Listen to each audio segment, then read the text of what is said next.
So they say Turkey is in Europe, or it's not, or parts of it are. And the line that decides which parts, somebody just made that up. It turns out there are countries all over the place sitting on the wrong continent. And the reasons why are more about us as humans than they are about physical geography. Let's start with the obvious one. Istanbul in Turkey. It sits on two continents, literally. The Bosphorus runs right through the middle of the city. Europe on one side, Asia on the other. And about 97% of Turkey is on the Asia side. But this country has spent decades positioning itself as European. NATO, EU candidate, soccer, all part of it.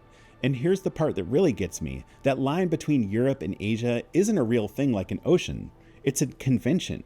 The Urals, the Caspian, the Caucasus, the Straits, a route somebody drew on a map a long time ago, and we all just went along with it.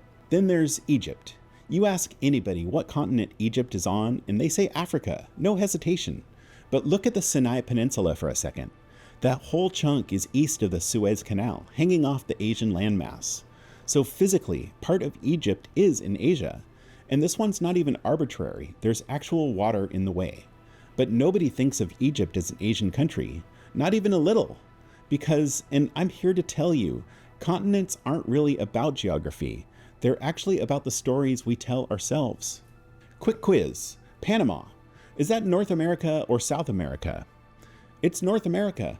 And so is all of Central America. Guatemala, Honduras, Costa Rica, the whole stretch. North America doesn't stop at Mexico. It keeps going all the way down to Colombia. Most of us United Statesian Americans just put the line somewhere around Mexico in our heads and never think about it again. But the real boundary is the Darien Gap, this brutal stretch of jungle. Here's a case where the continent line actually lines up with something real. Now, Russia obviously breaks the whole thing. West of the Urals is Europe. Everything past it is Asia. The country's just too big for the system. But the one people forget about is Kazakhstan. Everybody mentally files it under Central Asia, but its western edge crosses the Ural River, which is supposedly that Europe-Asia line. So technically, a sliver of Kazakhstan is in Europe. And this is where the whole thing falls apart. That boundary is a mountain range here, a river there, a sea over there, all stitched together to feel like one clean line, and it's just not. It's a made-up story that's been accepted so that the map makes sense. Now let's flip it around. Forget the countries that are technically on the wrong continent. What about the ones that chose one? Armenia is south of the Caucasus, so by the convention we've been using this whole time, that's Asia. Same with Cyprus. It's closer to Syria than anywhere in Europe. But they're both in Eurovision. Cyprus is in the EU, and the culture, the alphabet, the architecture are all deeply European. They looked at the line, looked at who they understood themselves to be, and they went, no, we belong over there. And that's not a mistake on the map, that's identity. None of these are obscure facts. Turkey, Egypt, Panama, this is basic stuff. And most of us still got it wrong. I got it wrong for years.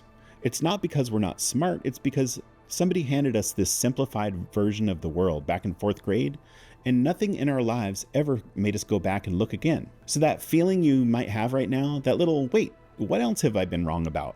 That's not a problem. That's the whole point. That's the starting line of curiosity about the world.